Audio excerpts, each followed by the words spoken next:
everyone.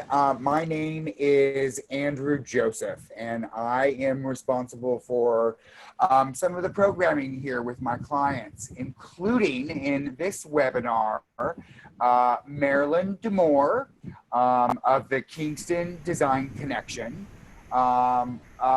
She was a urban dweller for much of her life, and when she moved here to the Hudson Valley, where we are both spending our time in the pandemic, she found, 3 years ago, she found out that there's lots of little pockets around the Hudson Valley where there's lots of creatives, but they don't necessarily connect. So she came up with the concept that I like to refer to as building community through design, in the form of the Kingston Design Connection, with the ability of connecting all those, which is in the form of a show house. And this year is the third year that is moving forward. Next is Iris Danker. Iris is based in New York, and she runs Holiday House. Holiday House New York, Holiday House Hamptons, and there was even one year where there was a Holiday House London. How many years have you celebrated now, Iris? 14. 14 years, which is amazing. So Janice here, in the place of Steve Mandel, who is the owner of Aspire Design and Media. If anyone knows Janice, they know Janice is a force of nature. She is now the group publisher of both Aspire Design and Home magazine, and now Aspire as the new managing partner for Gallery magazine. She's the group publisher for both of those entities. One of Aspire Metro magazine, which is what it used to be called, was a regional magazine that served the tri-state area. When Aspire went national, one of the platforms that from my opinion, that they tried to use to create market share in markets all across the country was doing show houses, a very essential part of their brand. Now, the topic today is show houses in a pandemic. And Maryline here in the Hudson Valley is doing a live house. Janice and Aspire did a live house in McLean, Virginia, and is moving forward with a live real house in Princeton, New Jersey in October. Iris, facing different types of constraints, being in New York and the Hamptons, has decided a different model, which is a virtual model.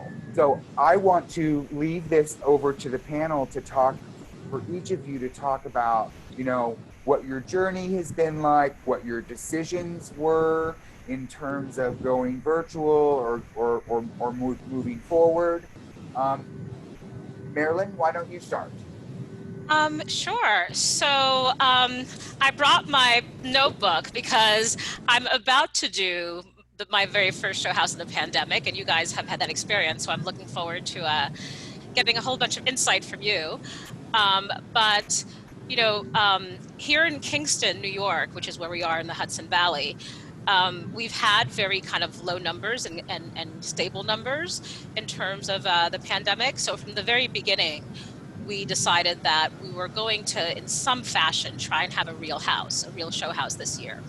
And by that, I mean an actual real physical house. So even if we couldn't open to the public, as Andrew was saying, the goal of Kingston Design Connection and the goal of the show house is really to connect all these designers and contractors and makers across the region. And now it's kind of grown into New York State, the tri-state area.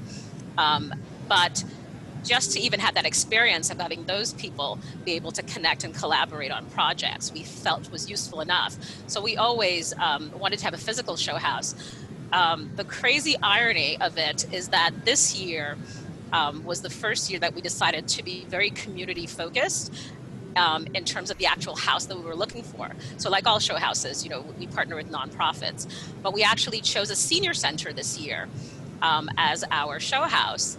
And in a big, beautiful mansion that needed, you know, a fair amount of renovation work. And we were signed up on board with them by the end of February, and then the pandemic hit. And of course, the worst possible place we could be doing a show house is in a senior center. So we've done a whole lot of workshopping various ideas. At one point, we're looking at individual little mini houses. And at the end of the day, we actually found a house that is very conducive to having the designers work safely and the public to attend. It's a very large kind of mansion type house this year with views of the Hudson River. It sits on a half-acre of land. It's completely fenced in, has multiple entrances. So we're going to be able to use all of that to our advantage to actually have controlled tours and have people working safely there. So we're going to open in November. Good luck. Marilyn, that's great. So Iris, you have a rich history of doing some of the most beautiful show houses in really large spaces, being able to incorporate lots of designers. I'm sure it was an extremely tough decision not to move forward with a physical house. Tell us some of, you know, like the feedback that you got from designers and what your decision-making process was. Well, we started the whole design process in January, even back in December. And we found a house that was spectacular this year, and we're well on our way with designers and with sponsors. Again, it was a large, beautiful house with, you know, acres. It was on the water in East Hampton. Spaces were assigned, sponsors were on board, and then March hit. And I had my whole heart set on moving forward. And then in April, designers were just not excited to move forward. People were scared, they were fearful, and I just had to make the decision that it wasn't going to move forward as a brick and mortar that one could walk through. I, as a mother, my husband was over 70, and I was during the pandemic, living with my grandson, felt that I could not be with that many people every day and keep my own family safe. And it is always my first responsibility to keep our design community and our visitors and to keep them safe and healthy, besides any breast cancer survivors that would be walking through the house. And it was a really hard decision, and it broke my heart. But I think with the new normal and all of us being stuck at home, after a few weeks, I just said, what is the new normal? The new normal is going to be virtual. Because what's important is to keep the design community connected, to keep my brand alive, to keep us out there. And Hampton Magazine did a spectacular editorial on us. It was an 18-page spread, so designers got beautiful coverage and felt, you know, as disappointed as everybody was that there were no parties and everything, but this was a safe thing to do. We did a Zoom opening, and so we had a Zoom gallery. We made these fabulous goodie bags. All our sponsors got to meet the designers, and we all connected, and we all stayed safe. And we're going to be doing the same thing for this fall, because being back in New York, I do not feel like the same. I do not want to risk anybody's health. Yeah, you know, to your point about the new normal, even though we have a physical house, we recognize that some people will not feel safe coming through, and so we're looking at doing a virtual tour as well for that reason. And then I think that it has more legs. It gets out there. More people also enjoy it. So there is a bonus to it also. We're getting some feedback from the attendees that you're breaking up just a little bit and it's kind of hard to hear you. Might you have a headset? And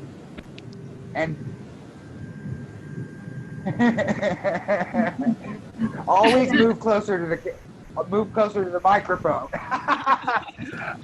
Janice, you are Aspire is one of the first houses that moved forward with a physical house in McLean. Can you tell us a little bit about that process? Well, Andrew, if we back up a little bit, Aspire really had a full plate of show houses, and the first show house that we actually had a gala for and opened up right before in June was the Heritage at Claremont, which was an incredible show house project that Stephen Mandel and the Aspire team entered into. It was absolutely in Berners-Ville, New Jersey. And this was actually an incredible project. It was an old church, a beautiful old stone church that the builders renovated. They renovated the rectory and they made three luxury apartments that were for sale in that venue. And then they built out another building that had 22 units. So we worked on that project. We worked very closely with the real estate companies and the builder and we actually had one beautiful apartment that was like showstopper in the church, and then two apartments that were done by about 20 designers. And when we opened up, New Jersey closed the next day. So after that gala, that in-person gala, obviously as a company and very concerned for people's health and well-being, that we actually had to, put everything on hold. And that was around June. And we really did not know if that show house would ever open up. And the rooms were decorated. It was beautiful. We were doing Instagram stories. Thank God we got in to photograph it. But we actually found a way through our real estate partners to execute about 5 to 10 tours. And this was really important for the Aspire team. We had a pivot to selling tickets online and really going with the guidelines of masks, cleaning. Cleaning was a really big thing. Marilyn, I'm so looking forward to that. Have the cleaning crew in there. And that is really, and limiting the exposure through, and really having docents that understand the timing and that as a greater, responsibility. So we did great ticket sales. We had, obviously the ticket sales we were able to support this charity that was aligned with the Claremont, and we got incredible feedback. I was there hosting a tour, and we met these lovely ladies, and people are looking to get out of their homes and really, feel safe in viewing great design. So that show house did open, and we had great success on a very, very limited basis. McLean was really, Steve, the designers in McLean were really committed to opening this show house. We had a meeting with 32 designers, and what absolutely saved us in McLean is that everybody was able to pivot to an August opening. So in retrospect, we had 3 openings. Claremont, McLean, and Princeton were all supposed to open before July. So pivoting and understanding the rules and being able to adapt, I think that's the whole thing about COVID, is adapting. Really, really, the McLean opening was absolutely incredible. We also had a pivot because our partner, and I talked to Iris about this, our charity partner in McLean was associated, was a healthcare charity, and they could not support any in-person show house. So we actually hired a production crew. We were going to go virtual, but there was a time in August that Virginia was like, you can use this museum protocol, you can sell tickets online, I think it's interesting for everybody to hear. The ticket sales were $55, and the house was around 10,000 square feet. So Wow. there was entryways through the garage. There was entryways through the patio. So we were able to create our tours so systematically through the different entry points of the house. And Madeline, that might be a good Yeah, suggestion for you. absolutely. Yeah, we actually Well, chose the house partly for that reason I as well. want to I want to go back to Iris, but make sure that you get really close so that we can hear you. um, um, obviously, all of the homes that you've done over the years are physical homes. How did you learn how to do a virtual house in the, spinning on a dime? You know what? It's just with the new normal. We had a lot of time at home. I just was determined to make it work. I was determined. I, on the other hand, had designers whose families were dealing with COVID and would not participate. So I had to come up with something, and it was actually it was a new challenge, but it also was fun because, as you both know, with designers and choosing spaces during a show house, everybody wants the living room, everybody wants the main room. The aha moment. In a virtual show house, you can be as creative as you want. Now, one of my big concerns was not having people walking through, but I've done enough show houses when there are so many during setup, when every designer has 10 people in their room, and 10 times 30 is 300, and the guidelines out in the Hamptons this summer would you could not have more than 50 people. That was even with doing setup, separated and doing it in a timely fashion was too scary. So what I did with the virtual, we did not even set up a house.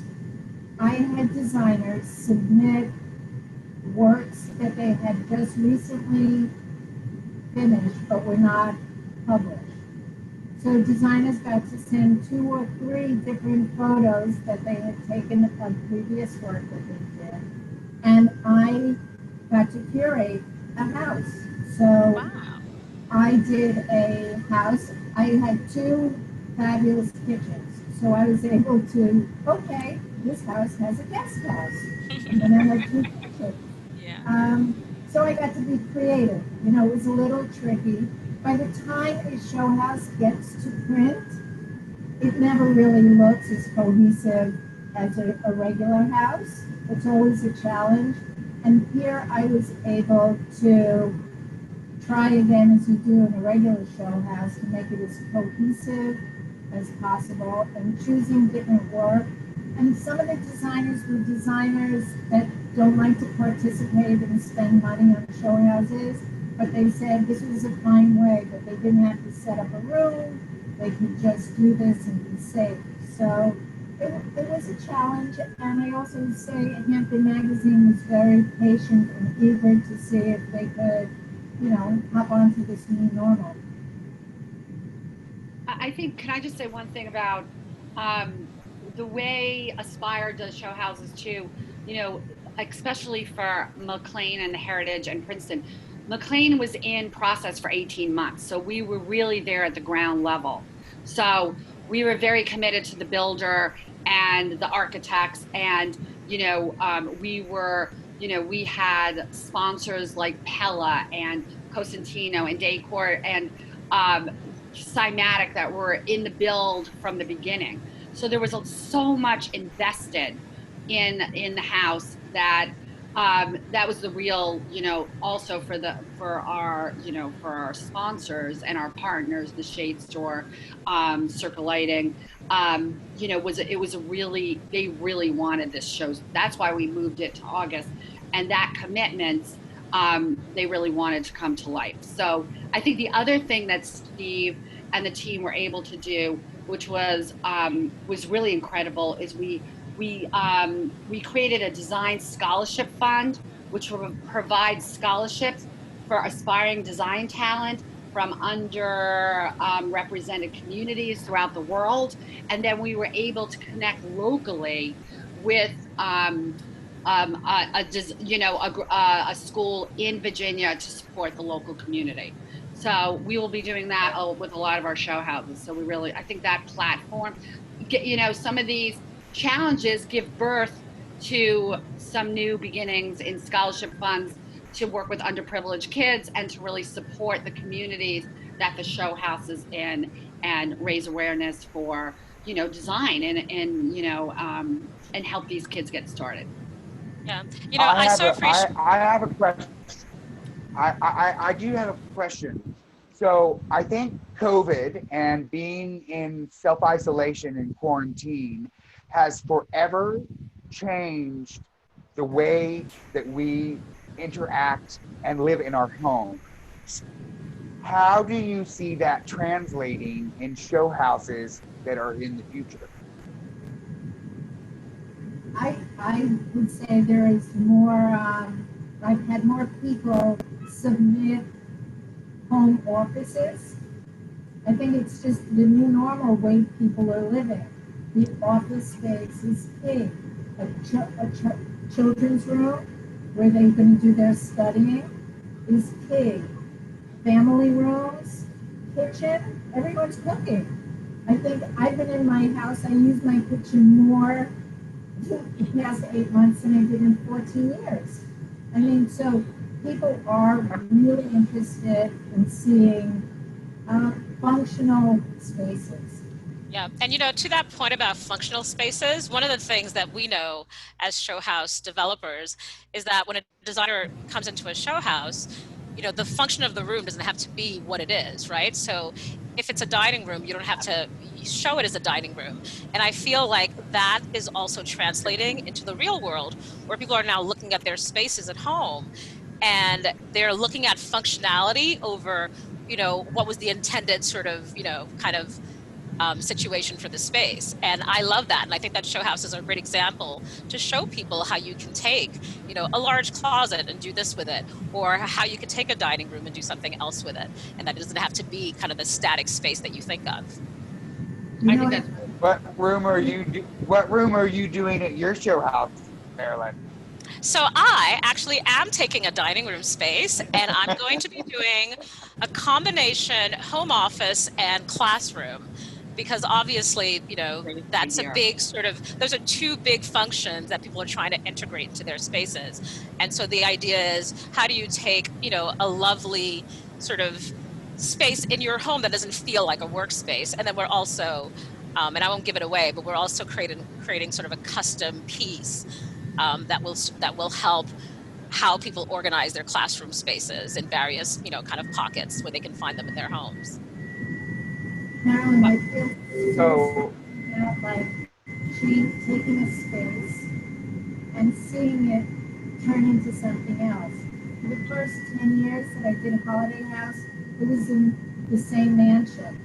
So year after year, you could see the same. Yeah, that's true. Exactly. Yeah. In different ways. And I think that's what people love, coming back and saying, oh my God, this is a bedroom last year. This year it's a kitchen. And I think that's really funny, challenging for designers. Yeah, no, for sure. And, I appreciated that you said that, though you went virtual, you chose to actually work with real spaces, because I know some show houses have gone virtual and they've done more of the, sort of create your own space and then design it. But I think, the more real life that we can provide in terms of these spaces as show houses, even if we are virtual, I think that's very, interesting for a lot of people to see. I think, can I address one thing that Andrew said about the future? But you finish, Aaron. I'd love to hear about the future. Well, Don't we all? That's a good question. I am hopeful and an eternal optimist. I know Iris very well. We have known each other for years. And, I was actually in the city yesterday And I went to What's New, What's Next, and you know, you see this gradual. It was all virtual, but you see this gradual longing. You know, we can't do. We have to do it responsibly, but there is a longing to get back to. We hope this is not our new normal forever. We know we have to make adjustments, but we're hoping that, you know, the future brings a vaccine and, you know, pivots us kind of back to a little bit of our life. So that being said, the partnership between Gallery and Aspire with Steve Mandel, the reason why they were very attracted to our company is the show houses. Lisa Cohn has always, you know, the Gallery team always wanted to morph into an art house, which is very cool, kind of a show house, art house, where the art leads the design, and then the designer kind of, you know, does not a high designed look, but has this artful lens. And we actually are in contract right now with a house in Sag Harbor, and hopefully, you know, we'll have a show house next year in Sag Harbor at the end of the season, but absolutely virtual, because we have to have a plan B always. And you know, we're hoping to do you know, obviously, you know, attendees too. Yeah. Well, you know what else I love about this? You know, we're talking about opportunities, because I'm seeing opportunities for ourselves as a show house. So one, for example, is that we wouldn't have been doing a virtual show house this year. You know, the show house is 3 years old. It's still run by me and a very small team of folks, and we're all working interior designers. But that's kind of pushed us to kind of focus on that, which is now allowing us to actually have people shop the show house and some other features that we didn't have before, Yeah. you know, which is great. But the other thing, okay, oh, go ahead. The Foyr team is telling us that we need to wrap up shortly. So does everyone maybe want to have a closing statement about, I don't advice about show houses, why people should come to the show house? Closing statement, go. I'll start. I think that one of the things that I'm most excited about is the I always get this word wrong, democratization of the show house, right? Level playing field for show houses, meaning that there are so many people who have never been to a show house because they don't think it pertains to them, right? Meaning that they think that if I don't have X amount of dollars to hire an interior designer, I can't go to a show house, when in fact, there's inspiration there for everyone. So I feel like the more virtual show houses incorporate that aspect, that more and more people will be pulled into to those design conversations. And also, Iris, you know, to what you were doing about gathering people's past projects and offering that as a show house, I feel like that's an opportunity for junior designers who maybe don't have the cachet to be invited to, you know, sort of a very established show house. You know, for the Kingston Design Show House, I've always had a couple of junior designers, left spaces for them, for those talented individuals. So I love the fact that it's kind of opening up, you know, kind of the world of design to people who traditionally wouldn't have had that access. Yes, for me, it's a chance to tap into those young emerging designers and giving them that option. It's also going with the top designers that have always said no to me, that they don't have time to participate. Yeah. So I'm getting from right out of college to Vincent Wolf. So it is giving me an opportunity to see a different, whole different range. I love getting new and emerging designers. And I think, Janice, to your point, I think doing a show house that revolves around art has always been my dream. I think that's fabulous, and we'll do a lot of love with that. It's going to be great. I look forward to seeing it.